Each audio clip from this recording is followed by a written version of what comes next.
안녕하십니까. 유동열의 안보전선입니다. 중국이 사드 고고도 미사일 방어 체계 한국 배치에 대해서 마치 과거의 조공국이나 속국을 대하는 듯한 태도로 격렬하게 반대 의사를 표명하고 있습니다. 과연 그 표면적 이유, 실제적 이유가 무엇인지를 한번 유동열 원장님과 짚어보고 싶습니다. 어떻습니까? 예, 이제 중국이 그 사드 배치, 한국 사드 배치에 대해서 이것은 완전히 뭐 신경 쇠약 증세를 보이고 있어요. 발악 증세를 보이고 있는데 지난번 그 중국 공산당 기관지인 인민일보에 보도된 내용을 보게 되면 만약에 사드를 한국에 배치해서 그 중국, 러시아하고 미국이 갈등을 일으킨다면 제일 먼저 공격 대상은 한국이 될 것이다. 이건 완전히 주권 국가에 대한 선전포고입니다. 내정 간섭을 넘어서는 선전포고인데 뭐 국내는 이 보도에 대해서 크게 이렇게 보도가 안 됐지만은 이게 잘못된 거죠. 주권 국가에 대해서 명색이 상호간의 외교관계를 수립하고 있는 또 전략적 동반자 관계라는 소위 한국과 중국이 한국에 대해서 만약에 러시아하고 중국과 미국이 갈등을 일으키면 첫 번째 공격 대상이 한국이다. 이런 말은 할 수가 없는 거죠.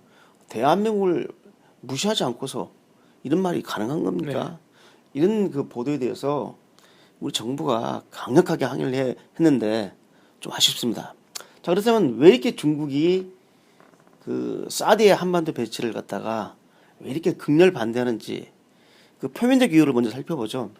크게 한 세 가지인데요. 첫째는 뭐냐면 사드 한국 배치가 이 중국과 미국 간의 이 군사적, 소위 그 전략적 그 밸런스를, 전략적 유용성을 해친다는, 안정성을 해친다는 겁니다. 두 번째 이유는 뭐냐면 한국에 사드가 배치되면 중국의 탄도미사일 발사에 대해서 직접 탐지할 수 있다. 그리고 만약의 경우에 그 ICBM 같은 대륙간 탄도미사일을 발사했을 때 사드가 직접 한국에 배치된 사드가 그걸 요격할 수 있다. 따라서 결국은 중국의 안보에 유비된다. 이 논리인데요.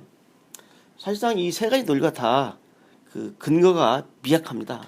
왜 그러냐면은 첫째, 지금 전략적 안정성을 해친다고 그러는데 중국이 보유하고 있는 가공할 만한 핵무기 그리고 공군력 그리고 해군력, 지상군력을 생각할 때 한국의 사드 배치가 그 전략적 안정성을 해준다는 소리는 이건 정말 이 엄청난 군사 강국이 핵 한 발만 떨어뜨려도 우리를 무력화시킬 수 있는 상황인데 그 한국의 사드 배치가 무섭다? 좀 생각해 봐야 되고요. 그 다음에 이제 우리가 여기서 또 한번 생각해 봐야 할 것은 뭐냐면은 이 한국에 배치된 사드의 그 레이더 탐지 거리가 최대 1000km입니다. 유효 탐지 거리는 600km예요. 그러면은 1000km가 된다 할지라도 지금 중국의 ICBM이 배치되어 있는 지역, 이 지역을 보면은 탐지거리 밖에 있어요. 탐지할 수가 없습니다. 우리가 사드 미사일을 가지고 그 황해에다가 놓고 중국을 보지 않으면 안 되는 거죠. 그래서 일단 그 잘못된 거. 그 다음에 중국이 발사하는 ICBM을 요격할 수 있다 그러고 하는데 지금 중국이 가지고 있는 ICBM은 어떻게 되냐면요. 일단 처음에 부스트 하면은 쭉 올라가지고 1000km까지 올라갑니다. 1000km까지 올라가가지고 대기권 밖에서 해서 미국을 공격하는 건데 그것도 한반도를 지나가는 게 아니라 북극을 넘어가는 거 아닙니까? 그렇게 부스트에서 1000km 올라가서 성공했는데 한국에 배치되는 사드 포도의 요격 거리가 45km에서 150km밖에 안 됩니다. 1000km 상공을 어떻게 요격을 시킵니까? 부스트에서 올라갔다가 이렇게 넘어가는 거거든요.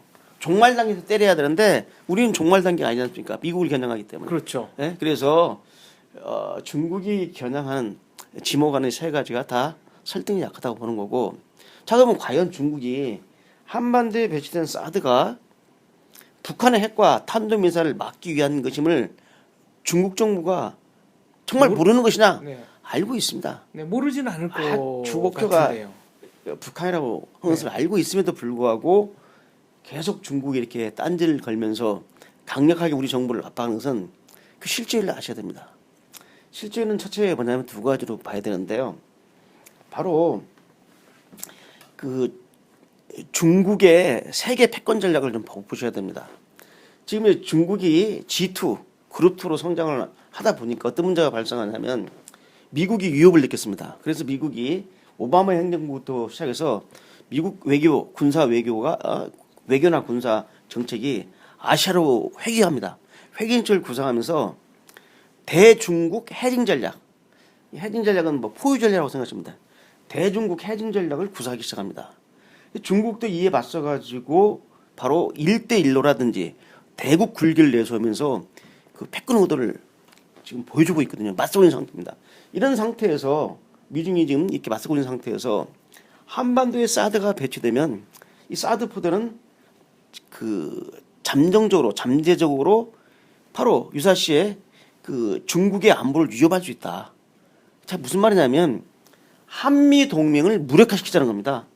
그러니까 사드 배치는 한미 동맹, 이 동맹 중에서도 아시겠지만은 국제 외교 관계에서 가장 탄탄한 게 얼라이언스입니다. 동맹입니다. 네. 근데 한국과 미국은 그냥 얼라이언스가 아니라 밀리터리 얼라이언스예요.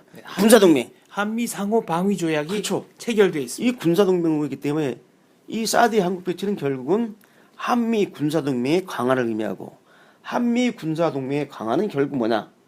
결국 잠재적으로 중국의 안보에 유입이 된다. 따라서 사드 배치를 반대해서 한미 군사 동맹을 균열시키고 무력화하려는 그런 의도가 내재되어 있는 겁니다. 그다음 두 번째 이제 궁극적인 목표는 자 사드 배치와 관련해서 중국이 강력하게 한국을 압박함으로써 아시아 국가들한테 아시아 패권을 노리는 국가한테 중국 눈밖에 나면은 편치 못하다는 것을 각인시켜 주는 겁니다. 무력 시위군요. 그렇죠. 노골적인 사실, 무력 네. 시위. 그러면서 아시아를 평정하고 패권을 장악하고 전 세계 패권을 장악하려는 중국의 신패권 전략이 이 잠재되어 있다는 것을 아셔야 됩니다. 그렇기 때문에 중국이 저렇게 길을 쓰고 참 군사력으로 게임이 안 되는 이 군사 강국인 중국이 한국의 사드 포대가 군사 유입된다고 그 엄살을 떨면서 과장하면서 우리 정부를 압박하고 있는 거죠. 이게 잘못된 겁니다. 그렇다면 대한민국과 대한민국 국민의 대응 어떻게 해야 되겠습니까? 첫 번째는요. 저는 빠른 시일 내에 사드 배치를 완료해 버려야 됩니다. 지금 현재 그 한미 당국의 스케줄로 보면은 내년도까지 아마 사드 배치를 완료하는 거 되는데 이러면 안 됩니다. 연내에 빠른 시일 내에 사드 배치를 완료해서 기정사실로? 논란을 네. 종식시켜 버립니다. 네. 논란을 종식시켜야 돼요. 왜냐하면 사드라는 것은 현존하는 북한의 핵과 미사일 위협으로부터 우리 국민의 생명과 재산을 보호하고 대한민국을 지키자는 그러한 안전장치, 우리가 택할 수 있는 안전장치예요. 이건 선택의 문제가 아니라 기본적으로 갖춰야 할 필수적인 문제이기 때문에 예? 그렇다고 사드를 갖춘다고 해서 완벽하게 막는 것도 아닙니다. 그렇지만은 최소한도로 막을 수 있다는 것이죠. 네. 근데 이것을 갖다가 우리 의지대로 사드 배치를 못한다면은 대한민국 스스로 주권 국가이기를 포기한 것이죠. 따라서 빠른 시일 내에 사드 배치를 완료해버려가지고 논란을 종식시키는 것이 제일 중요하다. 그 다음 두 번째는 뭐냐면 이번 기회로 한미 동맹을 더욱 강화시켜버려야 됩니다. 한미 동맹을 강화시켜야 돼요. 최근에 좀 우리 국내 그 학자들이라든지 또 외교가 사이 또는 이 전문가 사이에서 이런 말이 돌고 있어요. 이제 한국이 국제사회에서 급변하는 국제 정세에 맞춰서 외교를 다변화해야 된다. 균형 외교를 해야 된다. 지금 한국의 외교는 한미 외교에 너무 치중되어 있기 때문에 균형 외교를 취하자. 뭐 이런 말을 하는데요. 네. 듣기에는 한국 외교의 다변화, 균형 외교가 상당히 귀가 솔깃한 용어로 보이지만 정말 대한민국의 국익을 생각할 때 허무맹랑한 소리입니다. 왜? 자, 우리 대한민국의 외교는 일단 기본적으로 남북이 분단돼 있고 현존하는 안보 위협이 있기 때문에 안보 외교가 우선이 된 게 사실입니다. 한미 동맹은 그 기재에는 한미 군사 동맹입니다. 자, 대한민국이 북한이나 제3국이 대한민국을 침략했을 때 바로 미국은 한미 상호 방위 조약에 입각해서 우리를 도와주러 옵니다. 바로 네, 세계 최강의 미국이 미국이 오는데 자 한국이 북한이나 제3국의 군사적 침략을 받았을 때 중국이 와서 도와줍니까? 안 도와주잖아요. 그러면 대한민국의 선택은 뭡니까? 당연히 미국과 중국과의 관계를 중요시하는 거지 어떻게 중국과의 관계를 네. 좋을 수 있어요. 대한민국 생존이 달린 문제이기 때문에 과거 6.25 남침되는 때도 직접 우리는 경험하지 않았습니까? 그렇기 때문에 한미동맹을 더 강화시켜가지고 현존하는 북한의 핵 탄도미사일 위협뿐만 아니라 제3국으로부터 위협으로부터 우리 대한민국을 보존하기 위해서는 세계 최강의 미국과 군사 동맹을 맺는 것 이 매우 중요하고 실제 전 세계적으로 이렇게 북한 아니 미국이 한국에다 이렇게 한국과 같이 이렇게 군사 동맹을 맺으면서 이렇게 특혜를 베푸는 거 특별 대우를 해주는 나라는 우리밖에 없어요. 물론 일본이 있기는 하지만은 네. 정말 대한민국 위상으로 볼 때 우리로서는 정말 대단한 겁니다. 그래서 한미 동맹의 강화가 우리 외교의 기본축이 돼야 되고 이 기본축을 바탕으로 해서 외교를 다변하는 게 필요하다. 전략적 선택을 해야 된다는 것이죠. 그렇지만은 자꾸 이제 미국과의 관계를 갖다가 좀 멀리 해놓고 친중 외교를 펼쳐야 된다는 것은 매우 위험한 얘기고 실제로 우리가 박근혜 대통령이 지난번 중국 공산당 창설 소위 전승절 행사에 네. 이제 참석을 했죠. 그 국제사회에 만류도 불구하고 직접 참가해서 네. 그러한 그 우리 한국의 호의를 베푸는데도 불구하고 중국이 이러한 일을 한다는 것은 잘못된 것이죠. 자, 만약 중국이 사드 한국 배치를 정말 막고 싶으면은 그 원인 제공자인 북한의 핵과 탄도 미사일을 완전 해체시키면 됩니다. 그러면 우리가 사드를 굳이 배치할 해체할 이유가 필요가 없는 없죠. 거죠. 네. 중국이 그러한 노력은 하지 않고 뭐 말로만 립서비스를 하고 말이요. 중국 핵이나 북한의 핵이나 탄도 미사일 발사에 대해서 막을 생각은 않고 우리한테 막자 최소한대 방어 장치인 사드 배치마저. 여러분 지금 많은 분들이 무슨 말을 하냐면 사드 소위 그 종말 단계 고고도 미사일 방어 미사일을 잘 몰라고 이런 말을 합니다. 이 사드 미사일이 이게 요격 미사일이지만은 그거 그냥 땅에다 쏘면 공격 미사일 되는 거 아닙니까? 라는 미사일 말을 하는데 그건 사드에 대한 이해가 부족해서 그래요. 지금 요격 미사일은 뭐냐면 이 미사일 안에 네. 탄약이 없습니다. 폭발 장치가 없죠. 없어요, 네. 없어요. 그냥 그냥 부딪혀가지고 맞추기만 하는 거지. 네. 히트트론 부딪혀가지고 파괴시키는 것이지 네. 그 안에 포격 장치가 없기 때문에 그거 날려가지고 무너질 것 같기 때문에 이게 유사시에는 이게 공격형 미사일이 된다는 것은 전환되는 건 불가능하다. 불가능하고 이건 좀 무식한 소리죠. 근데 어떤 분들은 사드 배치에는 원칙적으로 찬성하지만 예. 국민들을 설득하려는 정부의 노력이 부족했다. 뭐 이런 얘기를 방송과 신문에서 하시는 분들이 있습니다. 예, 뭐 그 부분은 좀 뭐 사실상 우리가 좀 수용할 수 있는 부분이 있어요. 그런 주장에 대해서 좀 더 이 정부가 사드 미사일 체제가 어떤 체제인지를 좀 더 쉽게 국민에게 알리고 접근을 하고 이해를 시키고 더 나가서 사드 배치지인 이 성주 쪽에 가서 사전에 이러한 그 노력과 그런 이해를 했다 하면은 이렇게 극렬하게 반대하는 사태가 벌어지지 않는데 이해를 시켰다고 해도 반대하는 분들이 수그러들었을까요? 아니 좀 지금 이제 어떻습니까? 어떤 게 뭐냐면요. 사드 배치한다 보니까 이 반대론자들이 주장한 게 뭐냐면 아시겠지만은 뭐 전자파 얘기도 나오고 전자파 얘기가 네. 나왔는데 전자파는 이제 인체에 무해다는 것이 밝혀졌지 않습니까? 네. 자 그러다 보니까 이제 사드 그 레이더의 소음이 엄청 크다. 네. 그 살 수가 없다.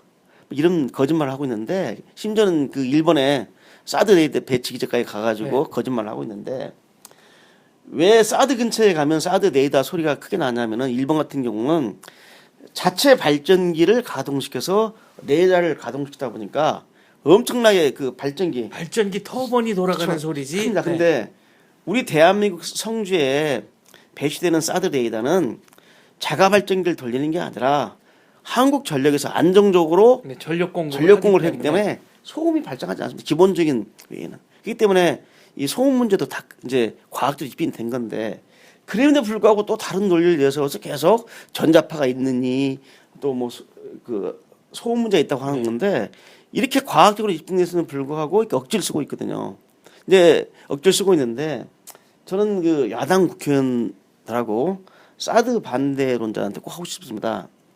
정말 대한민국의 안보를 생각하고 북한이 현존하는 핵과 탄도미사일 위협을 갖다가 우리가 현실로 봐야 된다면은 이걸 배치하지 말자는 소리는 그냥 쏘면 북한이 핵 쏘고 미사일 좀 죽자라는 논리가 똑같아요. 네.